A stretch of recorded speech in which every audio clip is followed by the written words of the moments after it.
यावेळी मला अडू नका. मला मरायचं, मला आत्महत्या करायची. आत्महत्या खुशाल करा.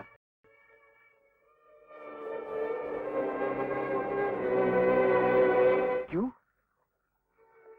आत्महत्येसाठी क्यू? गर्दी वाढली की क्यू आला. पण या सगळ्या माझ्यासारखी दुःख कुणाला आत्मभंग झाला, कुणाला राहायला जागा नाही, म्हणून जमले चढायचं. आणि तुम्ही? मी घर जावई आहे, म्हणजे मेल्यातच जमा. आता फक्त अर्थानं मरायचंय. मरायला तयार राहा.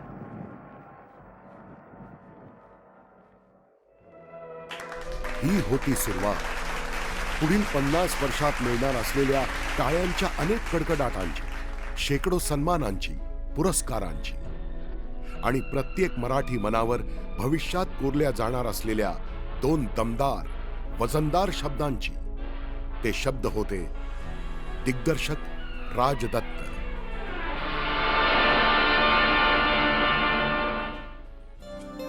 त्यांच्या साधेपणात आपल्याला अमाप सौंदर्याचा साक्षात्कार होतो. त्यांच्या मायाळू चेहऱ्यावर फिल्मी बडेजावाचा लवलेशही नाही. त्यांच्या देहबोलीतून विश्वासाचा, स्नेहाचा एक अथांग प्रवाह सतत वाहत असतो. समाजकारण आणि देशभक्तीच्या भावनेला आक्रमकतेपेक्षा निर्धार अधिक शोभून दिसतो, असा दिलासा त्यांच्या आयुष्याकडे पाहिल्यावर आपल्याला मिळतो. अर्धशतकाहूनही अधिक काळ आपली ठसठशीत मुद्रा उमटवल्यावरही त्यांच्या मुद्रेवर त्या मोठेपणाची साधी रेघही उमटलेली नाही. ऋषितुल्य या शब्दाचे ते जणू प्रत्यक्ष दृश्यरूपच. तत्वनिष्ठ, आग्रही, संयमी आणि तरीही नम्र. रसिकांना आम्ही कलाक्षेत्रातली माणसं ईश्वराचा अवतारच समजतो आणि म्हणून पहिला नमस्कार हे आपणाला करतोय.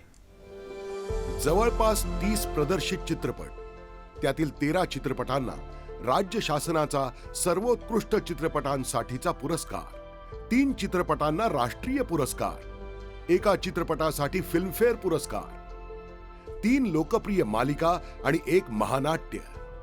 ध्यानीमनी नसताना अचानक आयुष्याला लागलेल्या या कलासंपन्न वळणाची सुरुवात झाली होती दत्ताजींचे गुरु राजा परांजपे यांच्या मार्गदर्शनाखाली 1959 साली. मात्र चित्रपटसृष्टीत शिष्य म्हणून स्वीकार करण्याच्या आधीच जणू भविष्याचा संकेत ओळखून राजाभाऊ फार पूर्वीच दत्ताजींच्या आयुष्यात दाखल झाले होते. आता राजाभाऊ परांजपे यांची माझी काहीही ओळख नाही, असायचं काही कारणही नव्हतं. ते कुठे मी कुठे, मी मलाच ओळखत नाही, त्यांना जग ओळखतं, असे राजा परांजपे. दत्ताजी कॉलेजमध्ये शिकत असताना एका नाटकातील भूमिकेसाठी त्यांना राजाभाऊंच्या हस्ते पुरस्कार मिळाला होता.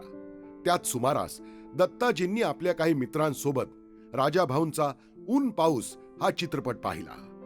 काळाची पावलं तेव्हाच पडू लागली होती एका सोनेरी भविष्याच्या दिशेने. कॉलेजमध्ये असताना शेवटला पेपर झाला आणि आता चैन करायची. आमच्या विदर्भामध्ये चैन याचा अर्थ एखादा सिनेमा घरच्यांनी परवानगी दिली तर पाहायचा, एखादं पिक्चर बघायचं. हे बघायला आम्ही गेलो. पिक्चर होतं ऊन पाऊस.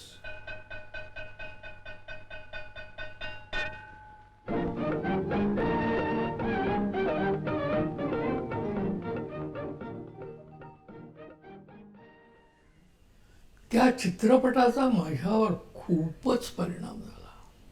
केवळ माझ्यावर नाही, माझ्याबरोबर जे माझे 7-8 वर्ग मित्र होते कॉलेजचे, आम्ही पिक्चर सुरू झाल्यानंतर मध्यंतरात उठलो नाही. नको आत्ता नको खायला.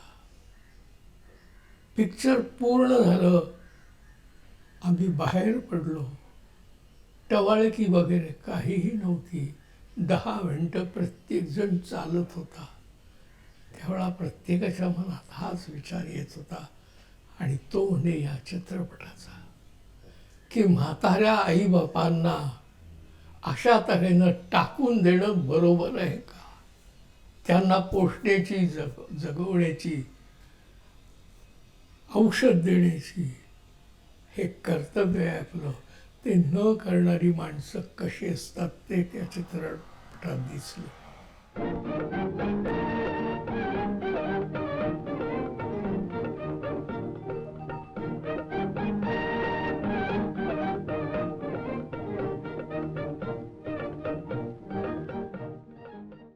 आणि एका अर्थाने तो चित्रपट मला भावला, की देवा,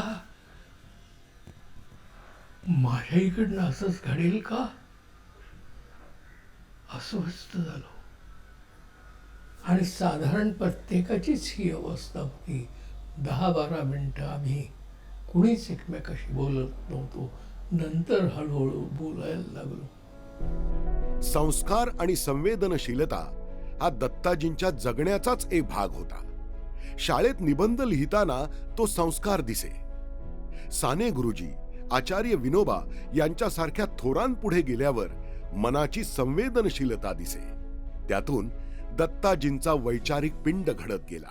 मी कॉलेजमध्ये गेलो. त्यानंतर मला गतीर माडखोलकर, ज्यांनी लहानपणी माझा निबंध बसला होता, त्यांनीच मला हे दिलं, की रविवारच्या ह्याच्यामध्ये एक कॉलम हा तुझा राहील. शाळा कॉलेज असं त्याचं नाव असेल, त्याच्यावर तू लिहित राहा. पण ते लिहिणं म्हणजे काय असं, की जे खरोखर लोकांना भावेल, समजेल अशा तऱ्हेनं लिही. ते मी लिहू लागलो. हे करत असताना माझं सुदैव त्या अर्थानं आहे, की 6 ते 7 किलोमीटरवर किंवा मैलावर असेल गांधींचाही आश्रम होता. कॉलेजमध्ये आम्हाला ठाकूरदास बंग म्हणून प्राध्यापक होते. हे आम्हाला शनिवारी आणि रविवारी गोपुरीला घेऊन जायचे. काय होतं तिथे गोपुरीला? महारोगी होते. फक्त महारोग्यांसाठी जागा होती. त्यांना आंघोळ घालणं, त्यांची जखम धुणं, औषध लेप लावणं, ही कामं आम्ही तिथे करत होतो. बाबा इथूनच ठाकूरदास बंग या प्राध्यापकाने आम्हाला बरोड्याला नेलं. त्यावेळेला त्यांना जागा मिळाली होती. बाबा आमटेंना माळरान होतं. तिथे गेल्यावर आम्हाला सांगितलं की हे माळरान आपल्याला नीट करायचं आहे. उचल, खाचा, टेकाड, दगड हे बाजूला करायचे, स्वच्छ करायची जागा, नेटकी करायची आहे, लोकांना चालता आलं पाहिजे अशी करायची आहे.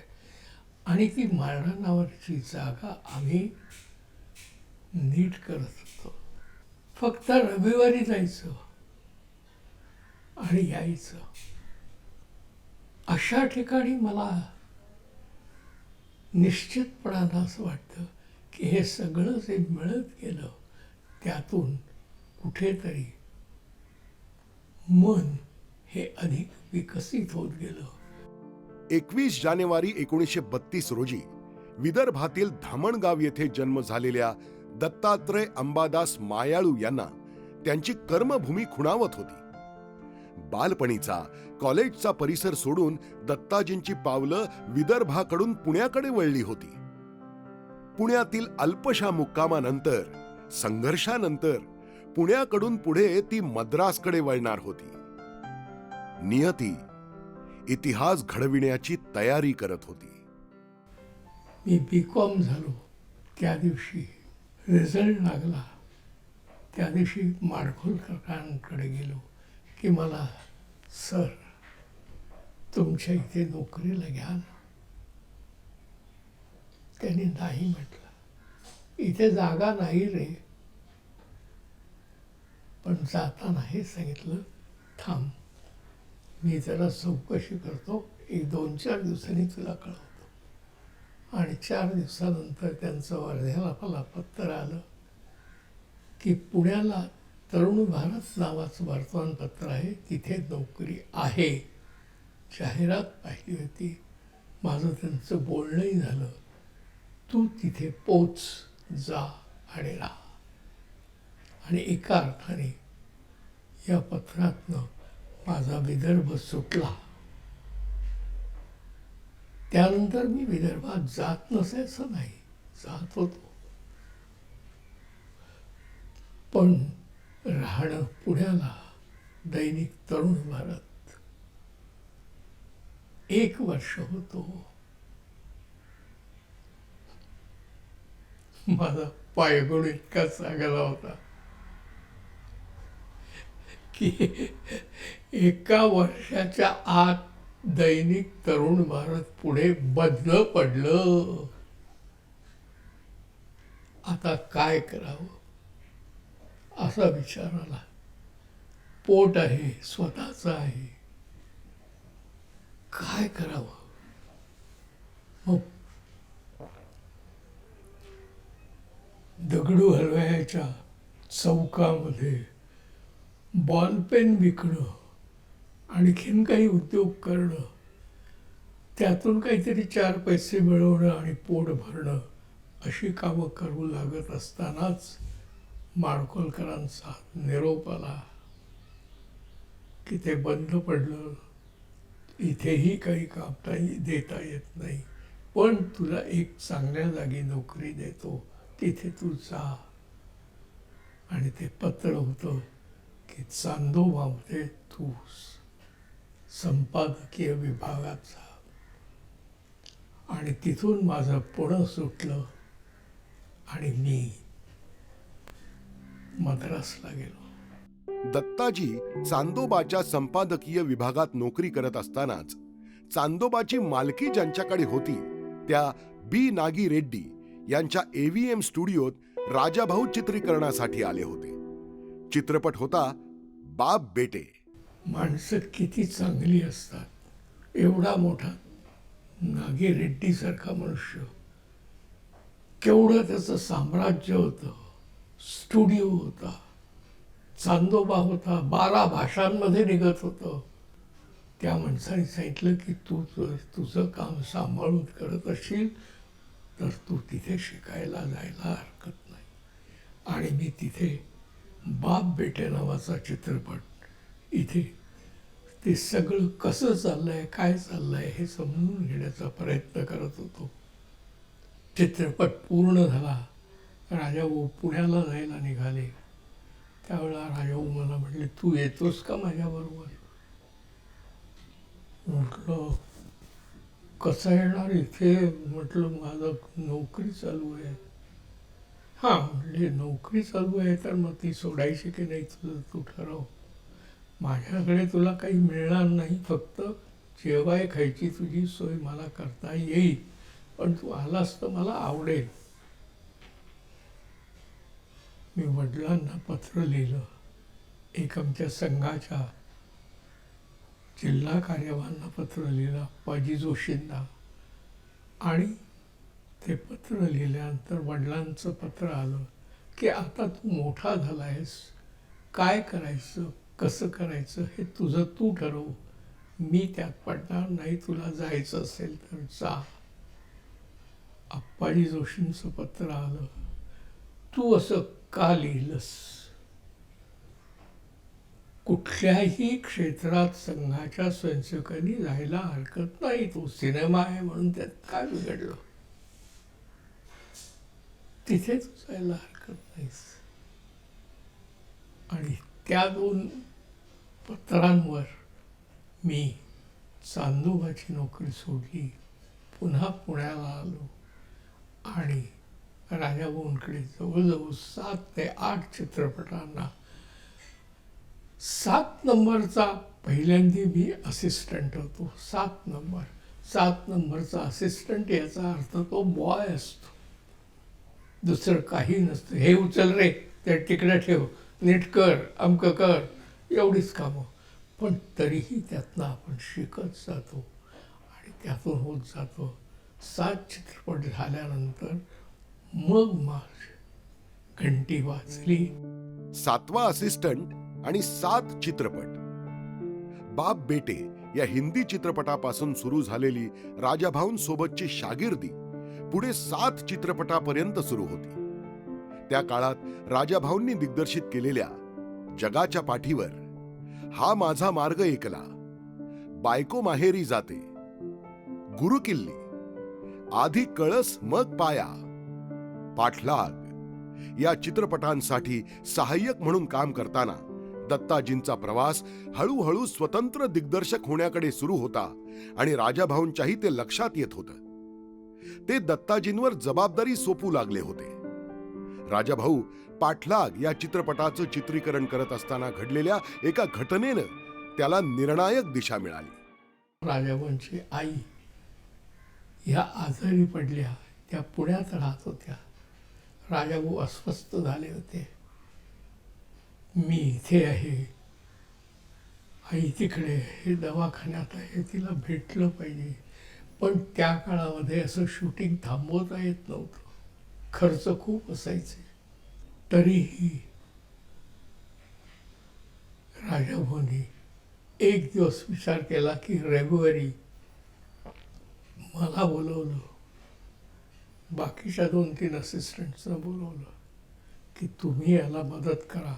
हे शॉट्स आहेत, हे आपल्याला किल्ल्याच्या खाली जाऊन घ्यायचे आहेत, कोंडाणा.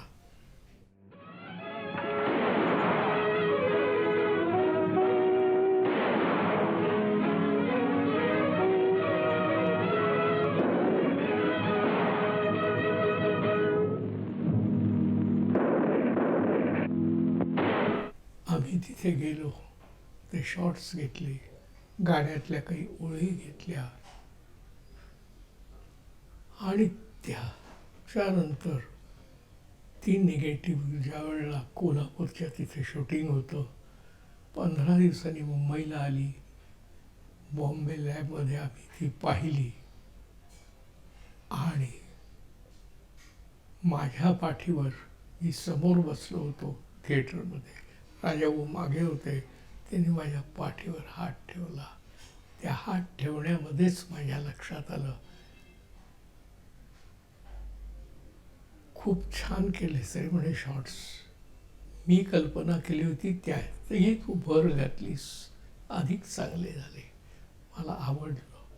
आणि तिथूनच पुढे माझ्या जीवनाची सुरुवात झाली आणि मधुचंद्र आला. गदिमा अर्थात गदी माडगुळकर हे राजाभाऊंच्या चित्रपटाचे लेखक. त्यामुळे आपल्या पहिल्या चित्रपटाचं लेखनही त्यांनीच करावं असं दत्ताजींना वाटणं स्वाभाविक होतं. परंतु मधुचंद्र वेगळी वाट चोखाळणार होता. मधु इथे अन चंद्र तिथे, घुरतो अंधारात, घुरतो अंधारात, अजब ही मधुचंद्राची रात.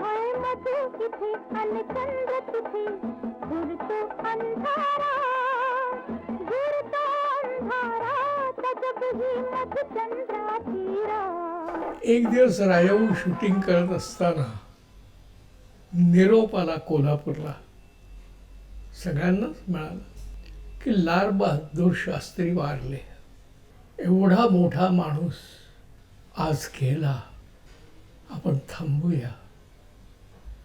आणि तिने सुट्टी दिली. बादशाही बोर्डिंग जिथे मी राहत होतो, कॉट होती तिथे गेलो आणि एक पुस्तक वाचत बसलो. ताम्हाण्यांची ती कथा होती, पुस्तक होतं.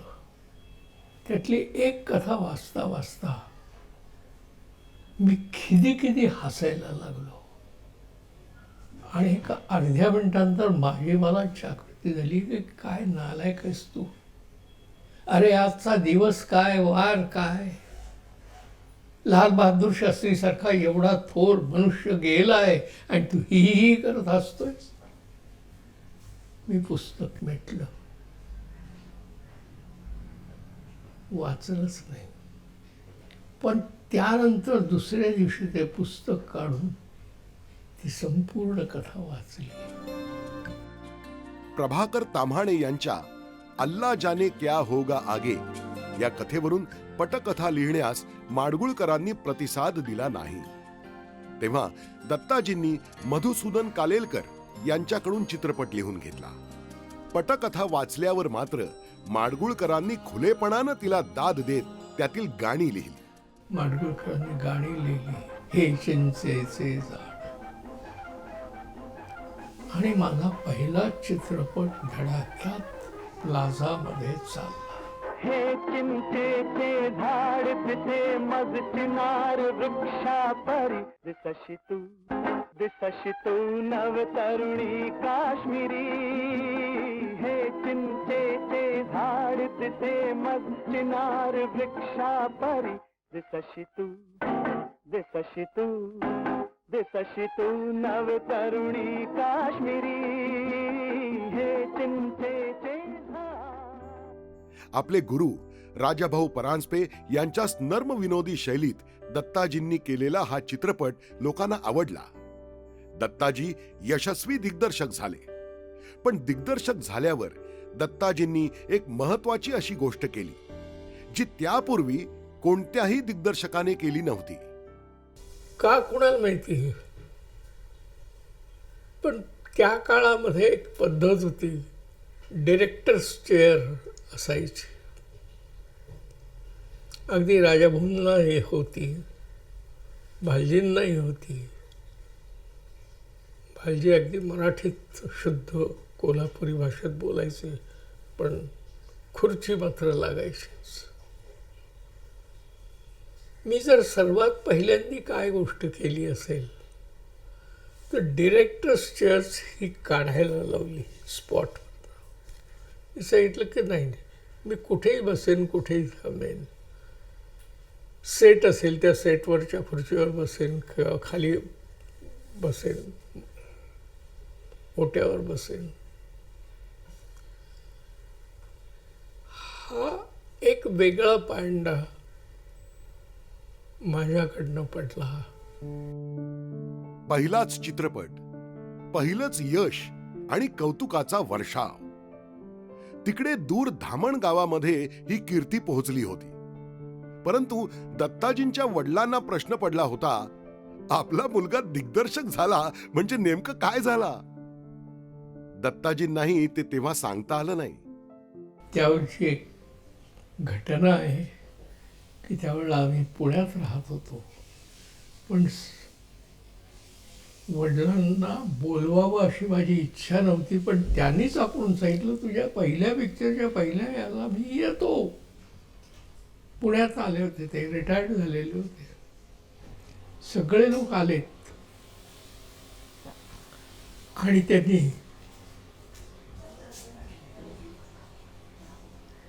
हा चित्रपट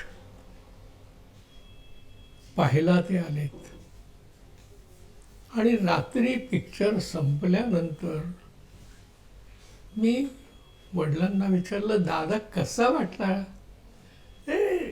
ते ठीक आहे रे म्हणले, पण मला एक सांग की सगळे तुला हात का देत होते, तुझा उत्साह का वाढवत होते, कॉंग्रॅच्युलेशन्स का देत होते. म्हटलं का, म्हणजे मी दिग्दर्शक आहे, सगळी जबाबदारी ही माझी असते, क्रेडिट माझं असतं. असं बर. म्हटलं कथा कोणाची. म्हटलं ताम्हाणकरांची. ते पटकथा वगैरे काय असते रे. म्हटलं ते कथा ही शब्दात लिहिलेली असते, ही घटनांमध्ये लिहिलेली असते, त्याला पटकथा म्हणतात. हां. संवाद त्यांनीच लिहिले. संगीत म्हटलं एन दत्तानी दिलंय. हा मोठा मनुष्य आहे म्हटलं, हिंदीतला मोठा आहे, मराठीत पहिल्यांदाच माझ्याकडे काम करतो. बरं म्हटलं. फोटोग्राफी ते एडिटिंग काय असतं रे म्हटलं, ते जोडायचं ज्यांनी असतं त्याला एडिटर म्हणतात. बरं म्हटलं हे सगळं इतरांनी केलं. फोटोग्राफी अमक्यानी केली, हे त्याने केलं, ते त्याने केलं, ते तू काय केलंस? आणि सगळे तुला का कॉंग्रॅच्युलेशन देत आहेत? मला त्या दिवशी उत्तर देता आलं नाही. मी काय केलं? सगळ्यांनी मिळून केलं. परंतु चित्रपट सृष्टीतलं यश अनेकदा पुढलं काम मिळवून द्यायला उपयोगी पडत नाही. दरम्यान लग्न झाल्यानं संसार चालू झाला होता. वडील निवृत्त झाले होते. आई वडील राहायला पुण्यात आले होते. खर्च जबाबदाऱ्या वाढल्या होत्या. परंतु मधुचंद्र यशस्वी होऊनही पुढला चित्रपट मिळत नव्हता. तब्बल 8 महिने रिकामपणाचे गेले. मद्रासला जाऊन चांदोबाची नोकरी पुन्हा धरावी की काय असे विचार मनात येऊ लागले. सुलोचनाबाईंना हे कळलं तेव्हा त्या म्हणाल्या, मी भालजींशी बोलले आहे. तू कोल्हापूरला जाऊन त्यांना भेट, ते काहीतरी करतील. त्या भेटीच्या पोटातच दडलेलं होतं पुढील दीर्घ वाटचालीचं भविष्य. मी गेलो, तिथे थांबलो, बाबांना भेटलो. तेव्हा बाबा माझ्यावर चिडले, एक नड्या म्हणे, तुला जर आता परत मी असिस्टंट म्हणून घेतलं. सुलोचनाचा फोन आला होता, तिने सांगितलं त्याला असिस्टंट म्हणून घ्या. मी घेणार नाही. तुला असिस्टंट म्हणून घेतलं. तो दानवे आहे ना आमच्याकडे, त्यांनी एक पिक्चर केलं, नंतर तो माझ्याकडे असिस्टंटच राहिला आणि आजतागायत असिस्टंटच आहे. पुढं काही त्याला मिळालं नाही. तसं तुझं होईल, ते होऊ नये म्हणून तुला मी पिक्चर देणार नाही. मी जातो म्हटलं. मी निघायला लागलो तेव्हा ते म्हणले, थांब, तू उद्या ये सकाळी, आपण बोलू. मी दुसऱ्या दिवशी पुन्हा गेलो आणि मग त्यांनी सांगितलं की तुला मी आता असिस्टंट म्हणून नाही घेत. माझी कामं आहेत, कपाट आहेत 2-3 मोठी भरलेली, स्टुडिओमध्येच आहेत. माझी स्क्रिप्ट्स आहेत, अनेक स्क्रिप्ट्स माझी झालीच नाहीत, त्याच्यावर काहीही करता आलं नाही. म्हणून मी कधी ओरडलो का, दुःखी झालो का? पडली आहेत आता, त्याला काही इलाज आहे, पडली आहेत. आता तू ती वाच आणि त्यात तुला काय वाटतंय ते नोट्स लिही. बरं वाटलं बरं लिही, चांगलं वाटलं चांगलं लिही, वाईट वाटलं वाईट लिही, ठीक आहे ठीक आहे, असे त्याच्यावर रिमार्क्स देत राहा. 3-4 दिवस गेलेत आणि एक दिवशी भालजी आले आणि मला म्हटले, काय रे वाचतोयस का नाही? म्हटलं नाही वाचतोय ना, सकाळी 9ला येतो, संध्याकाळी 6ला जातो, वाचत असतो. काही बरं वाटतंय का रे? म्हटलं बरं वाटतंय का? काय उत्तर द्यावं? म्हटलं नाही ठीक आहे, नाही तरी तुला त्यातल्या त्यात कुठलं आवडलं रे, सांग ना, सांग. म्हटलं मला ते घरची राणी म्हणून आहे ना, ते आवडलं. घरची राणी तुला आवडलं? हां. का रे? मी त्याला म्हटलं, बाबा यामध्ये हे भालजी पेंढारकरांचं असं वाटतच नाही, वाटतच नाही. मीच तर लिहिलंय. तरी म्हटलं त्यामध्ये देव, देश, धर्म असलं काही नाही, साधी कथा आहे. गाढवा, तू म्हणजे टिंगल करतोयस. मग लक्षात आलं की आपण काहीतरी चुकीचं बोललो. साधी गोष्ट, कारण भालजी म्हटल्यानंतर हातामध्ये तलवार तरी पाहिजे, नाही तर मूठ तरी पाहिजे. असली कथा नका त्यांची. मग ते मला म्हटलं बाबा तसं नाही. मी आपलं याने म्हटलं की फार असं काही नाही आहे, पण तुला आवडलाय का? म्हटलो मला खूपच आवडली कथा. मग म्हणे तू कर. आता पुढलं पिक्चर करताना तुझ्याबरोबर माझ्याबरोबर तुलाही एक कथा. आणि मी घरची राणी चित्रपट तयार केला.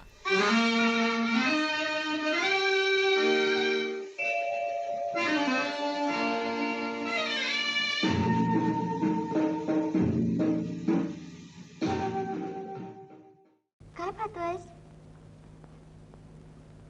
ते याचं प्रतिबिंब आहे की हे त्याचं प्रतिबिंब आहे पाहतोय. तो चंद्र आहे. आत्ता ध्यानात आलो. हे त्या चंद्राचं आकाशाच्या आरशातलं प्रतिबिंब आहे. असं? मद्रासकडे जाऊ पाहत असलेली गाडी घरच्या राणीने व्हाया कोल्हापूर पुन्हा पुण्यात परत आणली. चित्रपट चालला. विशेष म्हणजे खुद्द राजाभाऊ परांजपे यांचा आणि भालजींचा चित्रपट स्पर्धेत असूनही घरची राणीला शासनाचा सर्वोत्कृष्ट चित्रपटाचा पुरस्कार मिळाला. आधी दिग्दर्शक जन्माला आला होताच, आता त्याचं नव्यानं बारसं झालं. गुरुचं स्मरण राहावं म्हणून मी माझ्यातला दत्तात्रय आणि त्यांच्यातला राज असं घेऊन राजदत्त केलं की आपल्याला गुरुचं विस्मरण कधी होऊ नये. त्यांच्यामुळे मी आता इथे आहे. ज्या भालजींमुळे हे सगळं घडून आलं त्यांना भेटायला म्हणून दत्ताजी कोल्हापुरात गेले तेव्हा तिथं आणखी एक आश्चर्य त्यांची वाट पाहत होतं. त्या आश्चर्याचं नाव होतं लता मंगेशकर. मी भालजी पेडणेकरांच्या पाया पडायला गेलो. बाबा म्हटलं तुमच्या पुढे म्हटले एक तू माझ्या पाया पडू नकोस. म्हटलं का? अहो कथा तुमची आहे, त्या कथेवर मी सगळं बेतलंय. त्याच्यातनं इमारत उभी झाली आणि तिलाच बक्षीस मिळालं. ते सगळं ठीक आहे रे म्हणे, पण म्हणे याचं कारण मी नाही आहे. त्या दिवशी तू आला होतास न चित्रपट उभी मला काही काम द्या म्हणायला, असिस्टंट म्हणून घ्या म्हणायला. त्या दिवशी लता तिथे होती. त्या लताने हे सगळं ऐकलं आणि तिने मला सांगितलं संध्याकाळी की बाबा तुम्ही त्यालाही एक चित्रपट द्या, त्यातून तुला दिलेला आहे, तू जाऊन तिच्या पाया पड. म्हटलं मी कुठे जाणार, मला काय ठाऊक, माझी काही ओळख नाही, पाहिलंय 2-4 वेळा, नमस्कार केलाय, इतकंच. तर म्हणले मी तुला पत्ता देतो, तू मुंबईला जा, मी फोनही करतो, तिथे जाऊन तिला तू भेट. आणि मी खरोखर त्यानंतर मुंबईत आलो. लतादींना भेटायला त्यांच्या घरी गेलो, नमस्कार केला आणि सांगितलं की तुमच्यामुळे मला पुन्हा जीवनात या स्थान मिळालं, नाहीतर मी चातोबाद गेलो असतो. जगदीश खेबुडकरांनी घरची राणी या चित्रपटातील गाण्यासाठी ओळी लिहिल्या होत्या. हे स्वप्न म्हणू की चित्र नव्हे, दत्ताजींच्या पुढील वाटचालीनं ते नवं स्वप्न प्रत्यक्षात आणलं आणि त्यांचं पुढील प्रत्येक चित्र अर्थात प्रत्येक चित्रपट एका दमदार वाटेवरील पाऊल ठरत गेलं. सांग मना तुझं काय हवे, काय हवे, सांग मना तुझं काय हवे, काय हवे, हे स्वप्न म्हणू की चित्र नवे, चित्र नवे. यशाची पुरस्कारांची एक अखंड मालिकाच सुरू झाली. त्यानंतरच्या 5 दशकांच्या वाटचालीत दत्ताजींना राज्य शासनाचे एकूण 13 पुरस्कार मिळाले. सर्वोत्कृष्ट चित्रपटाचे 8 पुरस्कार, द्वितीय क्रमांकाचे 3 पुरस्कार आणि तृतीय क्रमांकाचे 2 पुरस्कार. त्यांच्या 3 चित्रपटांना राष्ट्रीय पुरस्कारही मिळाले. सांग कधी कळणार तुला, भाव माझ्या मनातला. एका अनोख्या विवाहाची आणि वैवाहिक जीवनात आलेल्या अकस्मात तिढ्याची कथा सांगणारा अपराध 1969 साली प्रदर्शित झाला. राज्य शासनाचा सर्वोत्कृष्ट चित्रपटाचा पुरस्कार मिळवण्याची परंपरा अपराधनंही पुढे सुरू ठेवली. काय रे, काय दशा करून घेतलीस? तुला भेटण्याचा किती प्रयत्न केला. माझ्यामुळे तुझी नोकरी गेली खरं ना. नाही रे, तुझ्यामुळं नाही, प्रेमामुळं. त्यानंतर 1970 साली देव माणूस, 1971 साली झेप आणि पाठोपाठ 1973 साली आला आपल्या गुन्हेगार नवऱ्याला सुधारण्याचा प्रयत्न करणाऱ्या पत्नीची कथा सांगणारा भोळी भाबडी. या चित्रपटांपैकी झेप या चित्रपटाची निर्मिती केली होती हिंदी चित्रपट सृष्टीतील लोकप्रिय अभिनेत्री वैजयंती माला यांनी. वैजयंतीमाला बाली हे फार मोठं नाव होतं त्या काळातलं. अशी बाई एक दिवस माझ्याकडे येते आणि मला एक मराठी चित्रपट करायचा आहे, त्याची कथा अशी अशी आहे, तुम्ही कराल का? म्हटलं का विचारताय, मी तयार आहे. संपूर्ण झेप हा चित्रपट केला, लागला, चालला आणि वैजयंतीमालेचं नाव मराठी चित्रपटसृष्टीत त्यातून नोंदलं गेलं. महाराष्ट्र कर्नाटक या राज्यांमधील सीमा प्रश्न पेटला होता. त्यातून मराठी आणि कन्नड या भाषा भगिनींमध्येही वाद होऊ लागले होते. या वादातून निर्माण झालेल्या गमतीदार तिढ्याकडे हलका फुलका दृष्टिक्षेप टाकणारा 1973 साली प्रदर्शित झालेला वऱ्हाडी आणि वाजंत्री प्रेक्षकांना आवडला. त्यात खुद्द गदी माडगुळकरांनीही भूमिका केली होती. अरे बाबा, संकटकाळी याच भाषेने माझी विचारपूस केली. खरं सांगा म्हणतो, पण तुमच्याबद्दल लाख वाईट मी ऐकलं, पण तुम्ही माझी सेवा केली, माझा तुमच्यावर पूर्ण विश्वास आहे. खरं सांगा हो, माझी मुलं कुठं आहे, माझा मुलगा कुठं आहे, माझी सून कुठं आहे? तुमची मुलं आहेत रावसाहेब, आहेत, कुठं आहेत? चित्रपट चालले, त्यांची चर्चा झाली, 2 राज्य पुरस्कार मिळाले. तरीही मराठी चित्रपट व्यवसायातील अनिश्चिततेचा फटका काही चुकला नाही.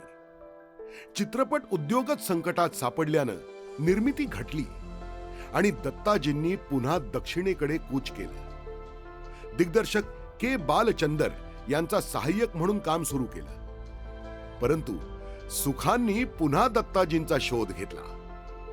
एकटी पथ चालले दोघांस आता हात द्या म्हणत अभिनेत्री सीमा देव यांनी 1975 साली निर्मितीच्या क्षेत्रात पाऊल टाकलं. राजदत्त यांना दिग्दर्शनासाठी पाचारण केलं आणि रमेश देव सीमा यांच्याच भूमिका असलेला या सुखांनो या दत्ताजींसाठीही नव्यानं सुख घेऊन आला. पती पत्नी मधील गैरसमजाच्या या साध्या सुध्या कथेला राजदत्त यांचा परिसस्पर्श लाभला. चित्रपट प्रेक्षकांनी उचलून धरला.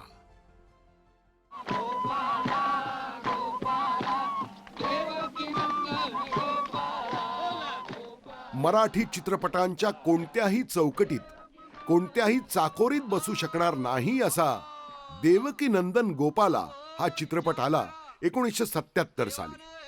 विदर्भातील सामाजिक संत श्री गाडगे बाबा यांच्या जीवन कार्यावर हा चित्रपट आधारित होता. या चित्रपटानं दत्ताजींना पुन्हा एकदा राज्य पुरस्कारांच्या यादीत सर्वोच्च स्थान मिळवून दिलं.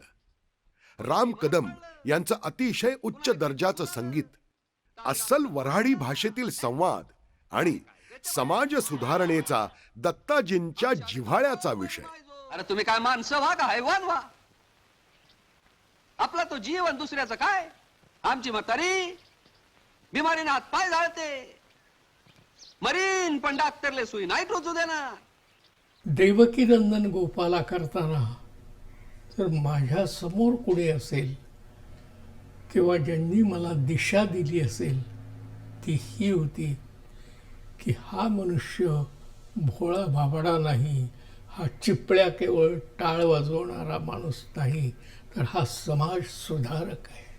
हे प्रबोधनकारांच्या पुस्तकामध्ये गाडगे महाराजांनी लिहिलेल्या ओळीमध्ये हे होतं आणि एका अर्थाने ती वाट मला एकदम लाईट लागल्यासारखी फोकस झाली आणि संपूर्ण चित्रपटामध्ये गाडगे महाराज हे देवत्वाकडे नेणारे नसून समाज जीवनाला दिशा देऊन सशक्त करणारा इसम आहे अशा तऱ्हेची भूमिका मांडत मी संपूर्ण गाडगे महाराजांचं चरित्र देवकीनंदन गोपाला या नावाने, देवाचं नाव घ्या त्याला हरकत नाही, पण करा काम समाजासाठी, ही त्यातली शिकवणूक होती जी एका अर्थाने गाडगे महाराजांच्या संपूर्ण जीवनात मला दिसते. त्यांनी ज्यांच्याकडे काही कमी आहे त्यांच्यासाठी काहीतरी करता येईल या तऱ्हेने कार्य आयुष्यभर केलं आणि तेच मांडण्याचा एक वेगळा प्रयत्न देवकीनंदन गोपालामध्ये मी करण्याचा प्रयत्न केला. या चित्रपटाचं एक प्रमुख बलस्थान होतं अर्थातच डॉक्टर श्रीराम लागू यांचा व्यक्तिरेखेच्या अंतरंगात शिरणारा अभिनय. भक्तीनं देवाचं भजन केलं तर माणूस देव होते. मग करा बरे भजन.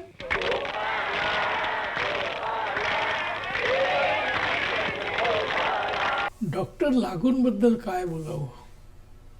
हा मनुष्य जन्मतः ते डॉक्टर का होते हाच मला प्रश्न पडतो.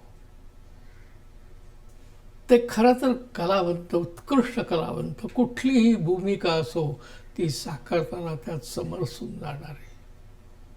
देवकीनंदनमध्ये तसंच घडलं आणि सुदैवानं त्यांनी मला ते सांगितलंही की दत्ताजी, तुमच्या या स्क्रिप्टमध्ये मला जो दिसतो आहे गाडगे महाराज तो माझ्याच मनातला आहे. मलाही समाजाचाच विचार करायचा आहे असं वाटतं. असं करणारा हा मनुष्य आहे. ती भूमिका मला मिळाल्याबद्दल मला आनंद वाटतोय. अत्यंत समरसून देवकीनंदनमध्ये त्यांनी काम केलं, भूमिका केली आणि यशस्वी केली. बाबूजी अर्थात सुधीर फडके यांचं मधुर संगीत असलेला चंद्र होता साक्षीला 1978 साली प्रदर्शित झाला. या मोठ्या यशापाठोपाठ दत्ताजींच्या दिग्दर्शनाखाली घडला एक चमत्कार, अर्थातच कलेचा, सृजनाचा चमत्कार, अष्टविनायक. अपराधचे निर्माते शरद पिळगावकर यांनी मला अष्टविनायकसाठीही बोलवलं. शरद पिळगावकरांनी 8 विनायकांचं दर्शन याच्यावर एक गीत केलं आणि हे करताना एक चढावडच लागली की आम्ही त्यात काम करू. अशा तऱ्हेने शाहू मोडकपासून तर अगदी शरद पिळगावकरांपर्यंत प्रत्येकाने येऊन सांगितलं की तुम्ही काही नाही दिलं तरी चालेल, आम्ही एका याच्यापुरते येतो. आणि अशा तऱ्हेने अष्टविनायकमधली 8ही गाणी ही वेगवेगळ्या कलावंतांनी खूपच समृद्ध केलीत आणि एका अर्थाने ते अष्टविनायकाचंही दर्शन होतं आणि ह्या कलावंत मंडळींचं त्यातली त्यांची देवाबद्दलची आस ही ह्यातूनही ती दिसत होती. तर अष्टविनायक हा चित्रपट जेव्हा करायचं ठरलं आणि दत्ता काका डायरेक्ट करणार होते तेव्हा मी त्या चित्रपटात नव्हतो. मग काही कलाकारांची वगैरे काहीतरी सिलेक्शनसाठी काहीतरी गोष्टी घडल्या आणि मी आमच्या घरचे सगळेच गणपतीचे परमभक्त आम्ही आहोत, त्यामुळे माझ्या मनात आलं की मी त्या चित्रपटात काम करावं. माझ्याकडे खरं म्हणजे वेळ नव्हता तेव्हा, कारण हिंदीमध्ये मी खूप जास्त बिझी होतो ॲज अन ॲक्टर. पण तरीसुद्धा मी माझ्या वडिलांना सांगितलं, दत्ता काका होते तेव्हा, की मी या चित्रपटात काम करतो. तर दोघेही खुश झाले. पण पप्पांनी विचारलं मला की वेळ काढू शकशील का? तो म्हटलं आपण बघूया. आणि एका अटीवरती मी सांगितलं मी काम करीन कारण मला पैसे वगैरे मिळणार नव्हते मला माहिती होतं, कारण वडिलांचंच प्रोडक्शन होतं त्यामुळे. पण मी म्हटलं माझी एक अट आहे की प्रत्येक गणपतीच्या शूटिंगला जेव्हा तुम्ही जाल 8ही ठिकाणी, तिथं मी तिथे असलो पाहिजे. म्हणजे माझा शॉट तुम्ही तिथे घ्यायचा, दुसऱ्या कुठल्या तरी लोकेशनवरती क्लोजेस नाही घ्यायचे. ही एकच अट. ती दोघांनी मान्य केली, पप्पांनी सुद्धा, दत्ता काकांनी सुद्धा. आणि तो चित्रपट बनला आणि तो चित्रपट खूपच गाजला. अजूनही तो चित्रपट लोकांच्या स्मरणात आहे, लोक आजही पाहतात. त्याच्या आधी मी एका मराठी हिंदी बायलिंग्वल पिक्चरमध्ये काम केलं होतं. त्या मराठी चित्रपटाचं नाव होतं पारद आणि हिंदीचं नाव होतं अंजाम. ते सुद्धा दत्ता काकांनीच डायरेक्ट केलं होतं. त्यांचा स्वभाव तसा पाहायला गेलं तर खूप लो प्रोफाईल राहणारा माणूस, कधीही स्वतःचं मार्केटिंग केलं नाही, करता आलं नाही. त्यामुळे गप्प राहणारा माणूस, जास्त न बोलणारा माणूस. दुपारची झोप अतिशय महत्त्वाची. म्हणजे शूटिंग असताना सुद्धा लंच ब्रेक झाला की जेवायचं पटकन, आणि नाही म्हणाल तरी सुद्धा एक 20 मिनटं 25 मिनटं तरी झोप काढलीच पाहिजे दुपारची. त्याच्याशिवाय त्यांची बॅटरी चार्ज नाही व्हायची कधी. हट्टी स्वभावाने, खूप लोकांचं कधी ऐकून घेतलं नाही. आणि काय म्हणतात त्याला आपण, पॉलिटिकली राईट आपण उत्तर देऊया लोकांना वगैरे, असं कधीही दत्ता काकांनी केलं नाही. तडकाफडकी जे काय आहे ते समोर. त्यामुळे काही लोक थोडेसे बचके असायचे किंवा बचके राहिले दत्ता काकांची, कारण त्यांना ती चापलुसी कधीच जमली नाही. आणि मला असं वाटतं प्रत्येकाचा स्वभाव असतो आणि तो त्याच्याशी काय म्हणतात त्याला आपण निष्ठावान राहिलं पाहिजे माणसाने. तर दत्ता काकांकडनं शिकण्यासारखं भरपूर आहे. मी दत्ता काकांना नेहमी एका वरच्या लेवलवरतीच मानलेलं आहे. I have always put him in great esteem. आणि तसंच माझ्या मनात नेहमीच ते राहणार आहे. आणि त्यांचाही आशीर्वाद मला सतत लाभणार आहे, यात शंका नाही. त्यानंतरची 5 वर्ष दत्ताजींच्या कर्तृत्वाचा आलेख सतत उंचावत गेला. विषयांचं वैविध्य, चित्रपटांच्या विविध प्रकृती आणि दिग्दर्शनातील कौशल्य यांची सांगड घातली जाऊन त्याचं व्यावसायिक यशात रूपांतर होत होतं. पंडित महादेव शास्त्री जोशी यांच्या 3 मुलांची आई या कथेवर आधारित मदर इंडियाची आठवण करून देणारा अरे संसार संसार. मी तुम्हाला लहानाचं मोठं केलं ते हेच धावण्यासाठी करा. आणि माझ्या परसादा मी तुझ्या मोहर पदर पसरतोया, भीक मागतोया. पण माझ्या डोळ्यात एकच वेगळं ओला करा बाबा, मला वेगळं नका. ते समजून नाचले आहे. सुप्रसिद्ध साहित्यिक बाबा कदम यांच्या कादंबरीवर आधारित भालू, पुण्यातील गाजलेल्या जोशी अभ्यंकर खून खटल्यावर आधारित माफीचा साक्षीदार आणि अनिल बर्वे यांच्या ऑपरेशन गोल्डन गँग या कथेवर आधारित मुंबईचा फौजदार. सहजीवनात आली ही स्वप्न सुंदरी, सहजीवनात आली ही स्वप्न सुंदरी. तिची माझी माझी तिची होय, तिची माझी तिची आहे बरोबरी.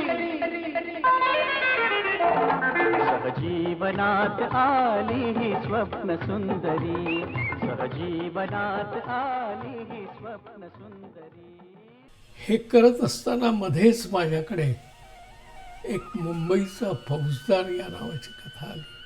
आणि पुन्हा माझ्यातलं डमरू एक जागं झालं. ते मधुचंद्र सर, की अत्यंत विनोदी एक चित्रपट केला आणि पुन्हा तशाच तऱ्हेचा एक वेगळा चित्रपट माझ्याकडे आला. आणि तोही करण्याचा मी प्रयत्न केला. तो तर यशस्वी ठरला, अत्यंत यशस्वी ठरला. हा सागरे किनारा, हो हा सागरे किनारा ओला सुगंध वारा हा सागरे किनारा ओला सुगंध वारा ओला मिठीत आहे हा रेशमी निवारा हा रेशमी निवारा हा सागरी किनारा ओला सुगंध वारा हा सागरी किनारा ओला सुगंध वारा ओला मिठीत येतो अंगावरी शहारा अंगावरी शहारा हा सागरे किनारा. मुंबईचा फौजदार याच्यामधली कथा म्हटलं तर विनोदी होती. रंजनासारखी हिरोईन त्यावेळेला त्या कथेबद्दल शांताराम बापूंचा आणि तिचा खूप घरोबा होता, नातच होतं. पण त्यांनी सुद्धा अशी कथा तू कशाला घेतेस असं सांगितल्यावर तिनेच सांगितलं की मला खूप आवडली आहे कथा आणि तिने काम केलं, मनस्वीपणे केलं. तुम्हाला माहित आहे मी देवाला नवस बोलले होते. वा, मला मुंबईचा फौजदारच नवरा मिळू दे म्हणून. कळलं. रवींद्र महाजनीसारख्या एक अत्यंत ज्याला हिरो त्या काळातला फार मोठा हिरो समजला जात असे, त्यांनी त्यातलं काम ज्या पद्धतीनं केलं त्यातून त्यांनीही विनोद साधण्याचाच खूप प्रयत्न केला. अगदी तेंडुलकरांच्या मुलींनी सुद्धा त्यात काम केलं, तेही नाव खूप मोठं होतं. अशा अनेकांनी माझ्याकडे सहजपणानं कामं केलीत, निर्मिती झाली आणि त्यांनी तर आनंद घेतलाच, पण तो मलाही दिला. नाना पाटेकर, अशोक सराफ आणि मधु कांबीकर यांच्या भूमिका असलेला राघू मैना हा एक वेगळ्याच पठडीचा चित्रपटही त्या काळात दत्ताजींनी दिला. एका अर्थानं समाजातली जी लबाड माणसं आहेत पण चेहऱ्यावर ज्यांच्या कुठे दिसत नाही ती सच्चिल वाटावी अशी असतात, असा जो भाग आहे तो त्या चित्रपटामध्ये आहे.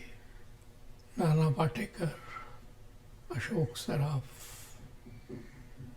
निळभाऊ, मधु कांबीकर अशा दिग्गज कलावंतांनी अत्यंत समरसून हा चित्रपट केला आणि तो यशस्वी ठरला.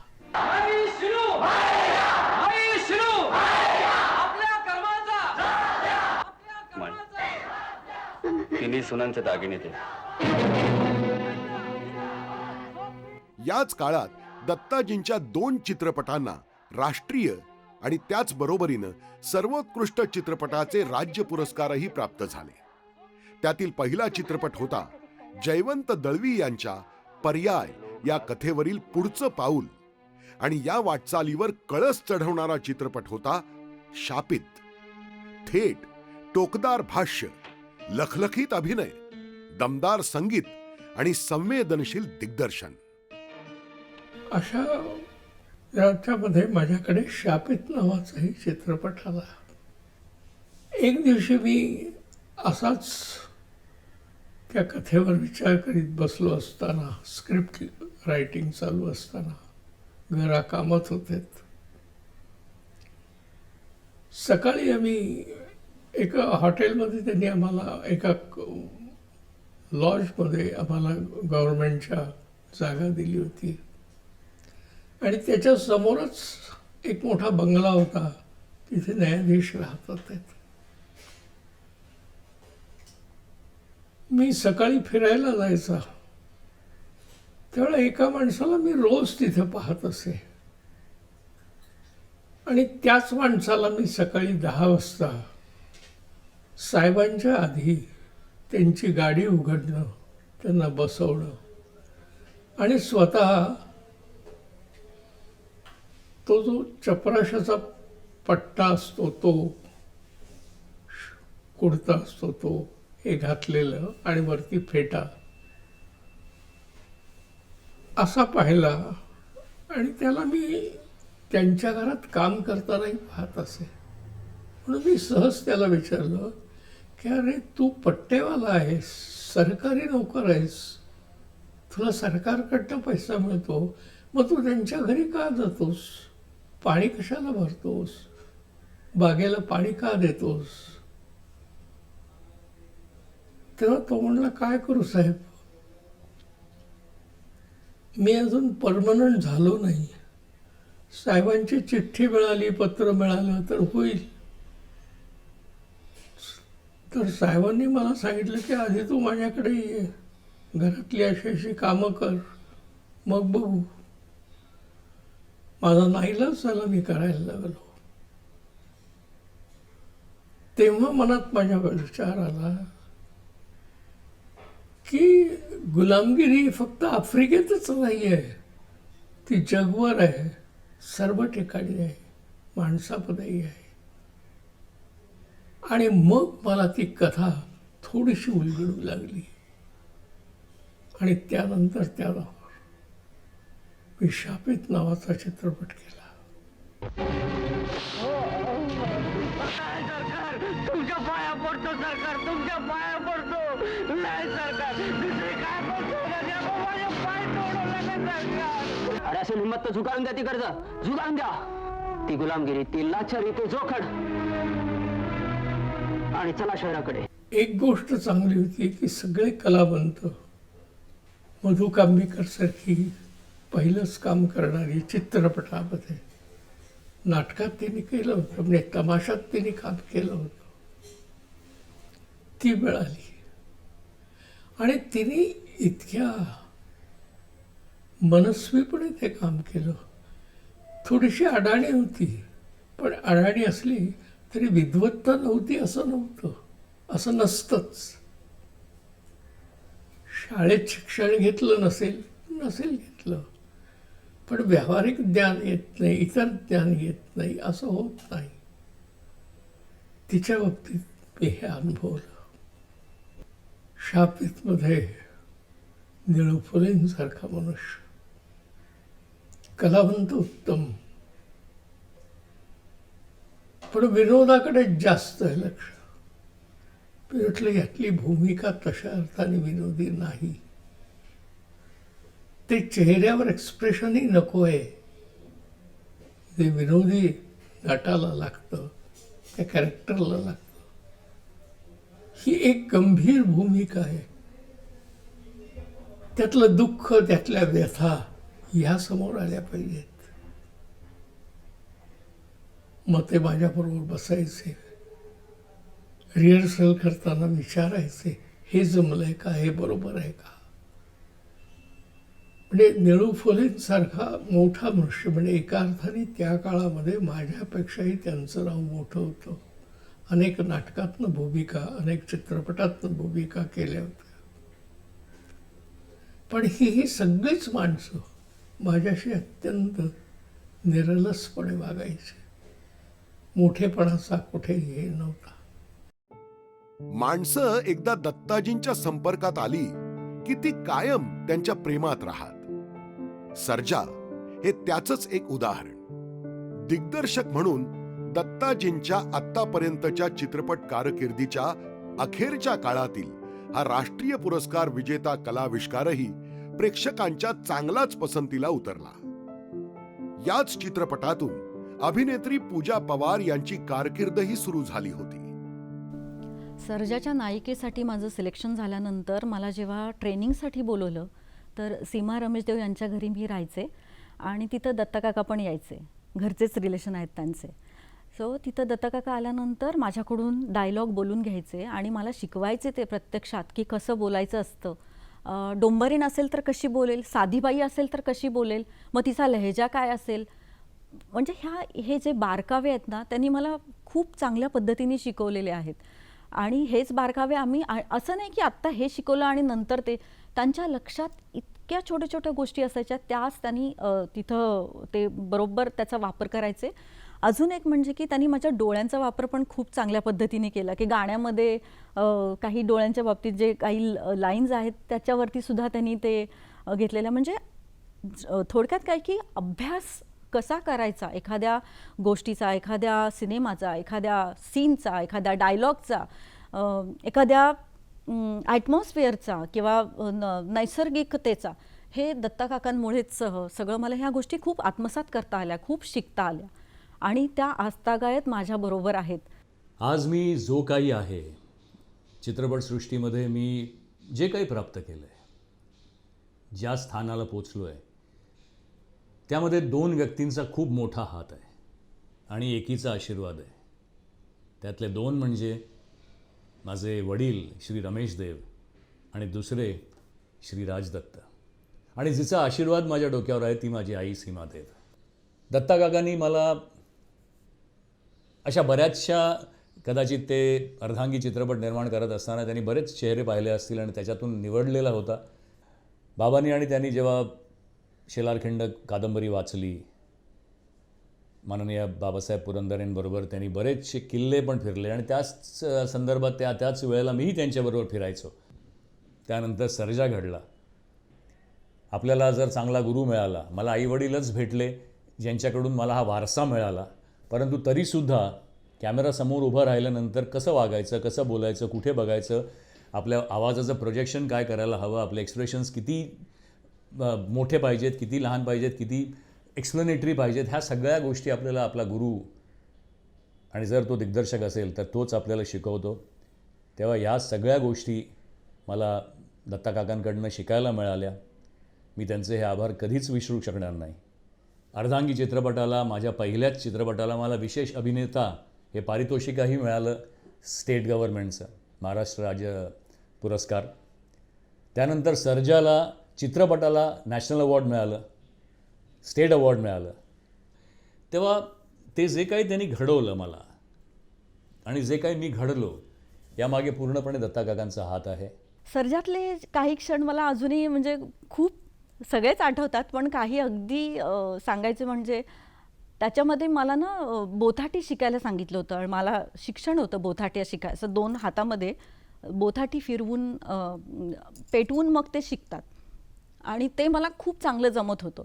पण दत्ता काकांनी इतका सुंदर त्याचा वापर करून घेतला आहे, म्हणजे असं नाही की तो प्रसंग नाही आहे म्हणून कट केला आणि नाही, मी शिकलेल्या सगळ्या गोष्टी या चित्रपटामध्ये आलेल्या आहेत.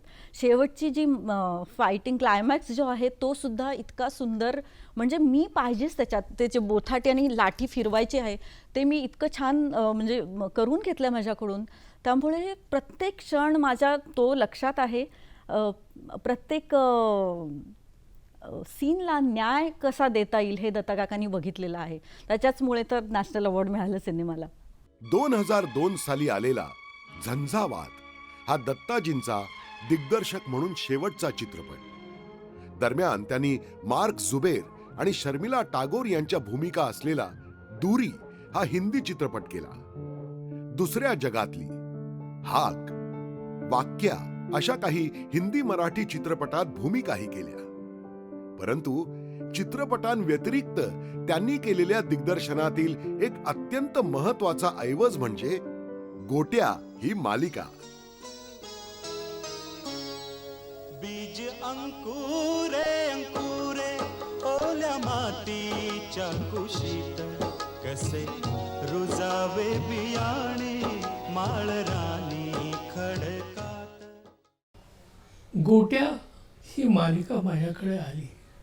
गोट्याचे लेखक नाधो तामानकर हे किर्लोस्करवाडीमध्ये क्लेरिकल काम करत होते. किर्लोस्करवाडी हे त्यावेळेला गाव नव्हतं, वस्तीही फारशी नाही, फक्त स्टाफ आणि कारखान्यात काही माणसं, कारण बाकीचे कामगार तिकडलेच होते.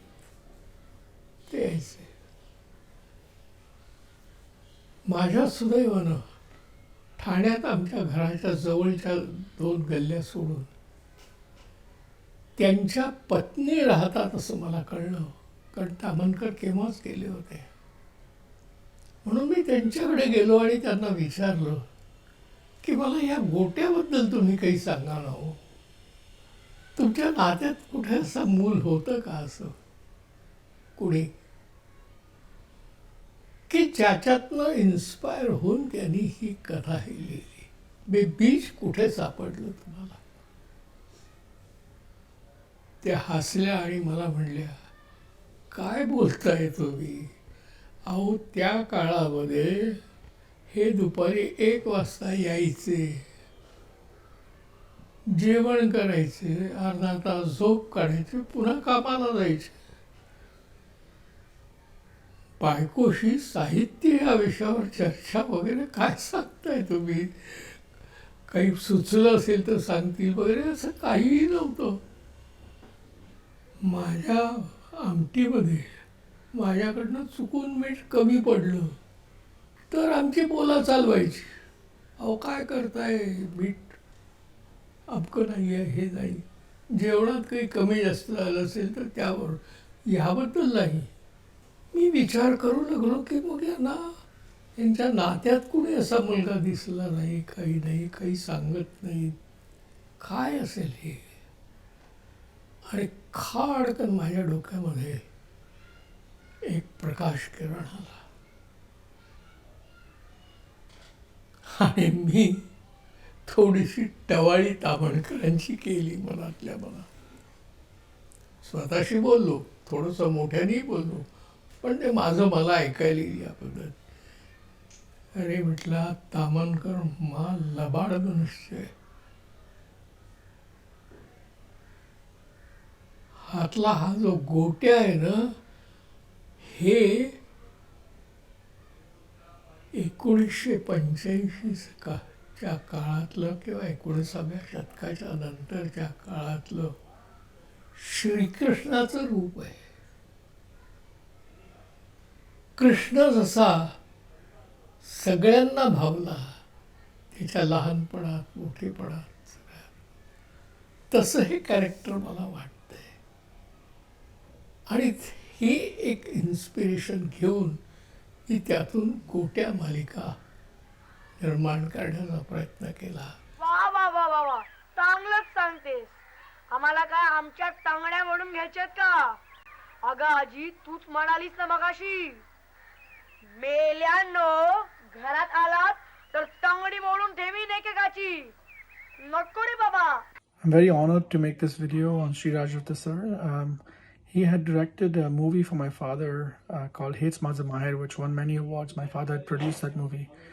And after that movie, I had just completed my thread ceremony and I was in my summer vacation. He had come to our house and he described this show that he was going to be directing called Gotia. It was about this young orphan and his life and what he goes through.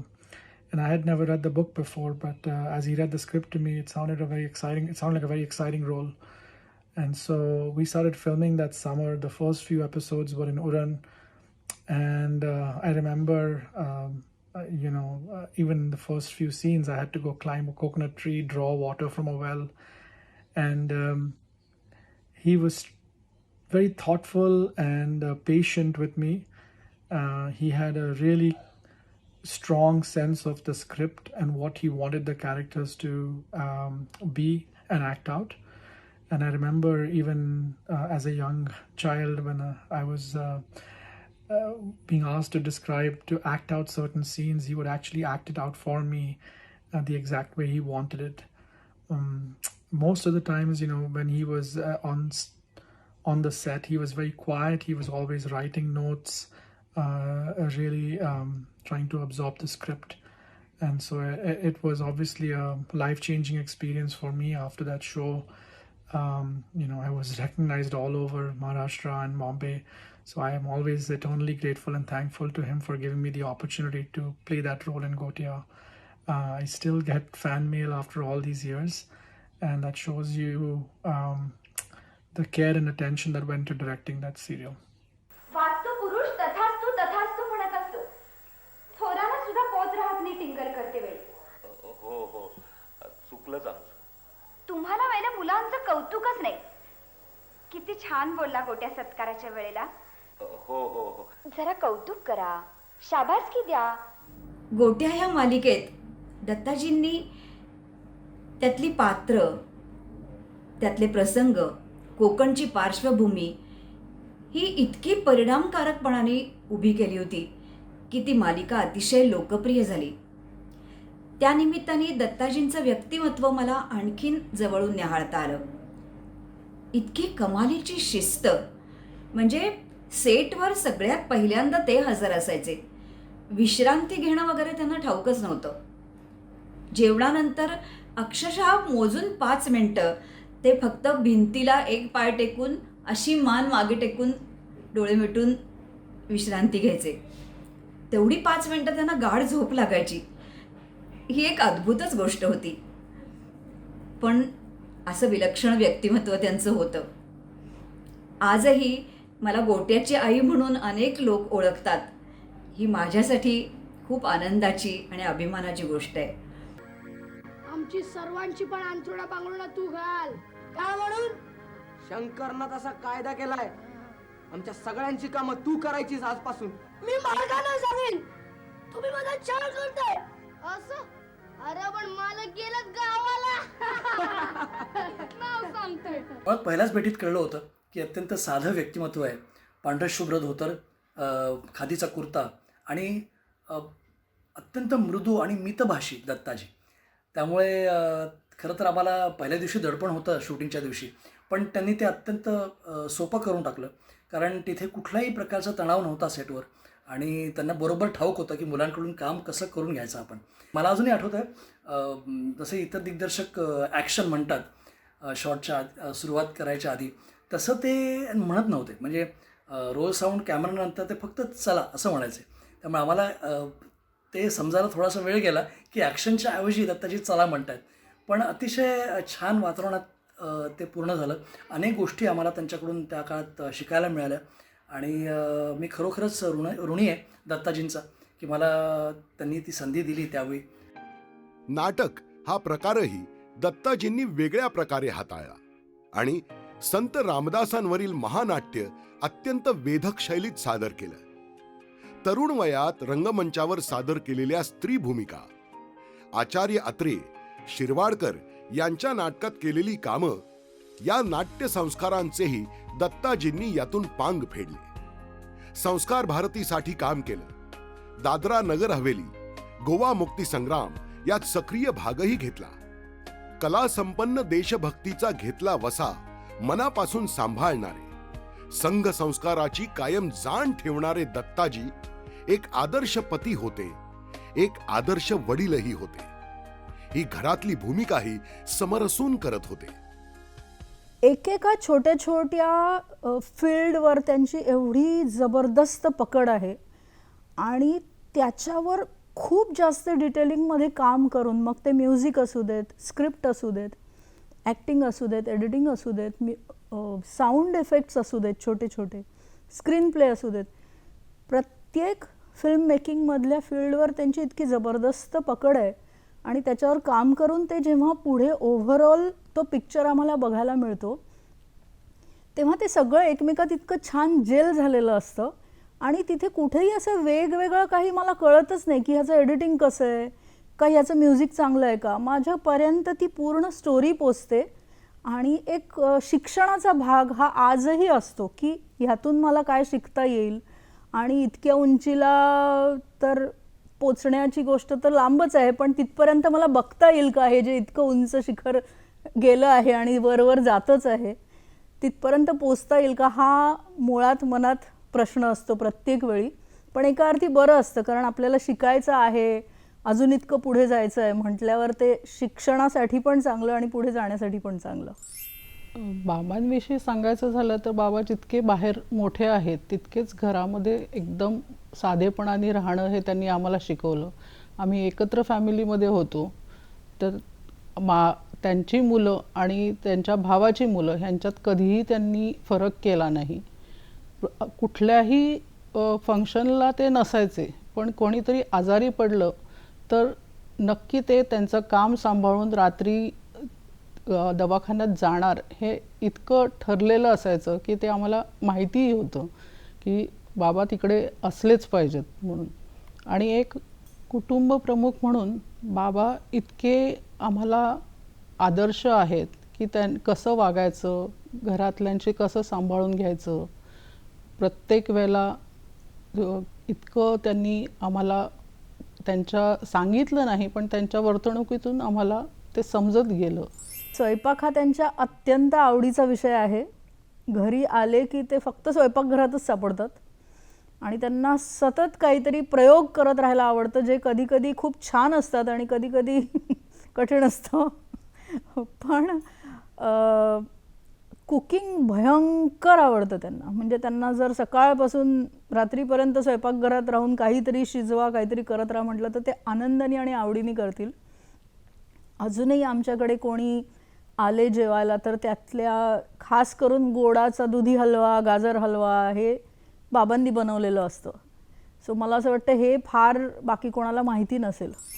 बाबा नेहमी बाहेरच असायचे. आम्हाला आठवत नाही, आम्ही ठाण्याला राहायचो त्यावेळेला कित्येक वेळेला असं व्हायचं की बाबा रात्री घरी येऊ नाही शकायचे आणि तिथेच काम करत रात्री उशीर झालेला असायचा, त्याच्यामुळे तिथेच थांबायचे कोणाकडे तरी आणि सकाळी उठून परत कामाला जायचे. आईला त्याच्यामुळे त्यांनी वेळ नाही दिला, पण तरीही आम्हाला एक खूप मोठा आधार होता की ज्यावेळेला ते असतील आमच्याबरोबर त्यावेळेला आमच्यात होऊन राहायचे. त्यांनी घरी कधी काम आणलं नाही, त्यावेळेला ते घरातल्यांसारखेच राहायचे.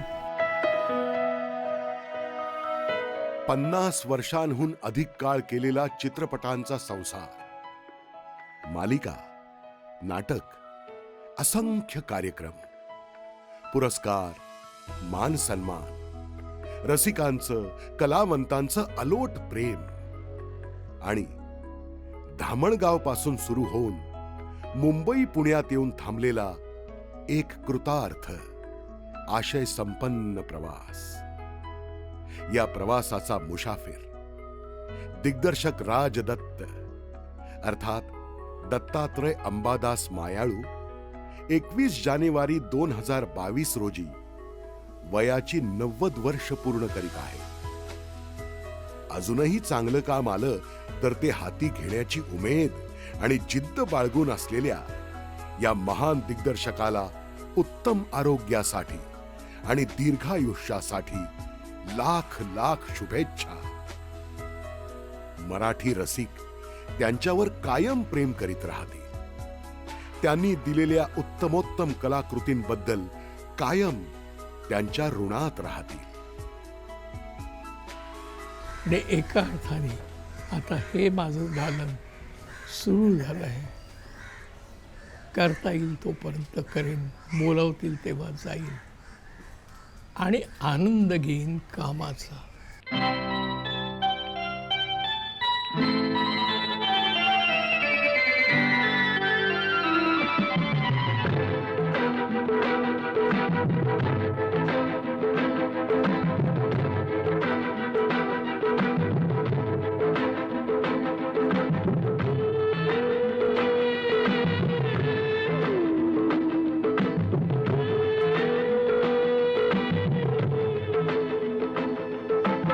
दृष्ट लागण्या जोगे सारे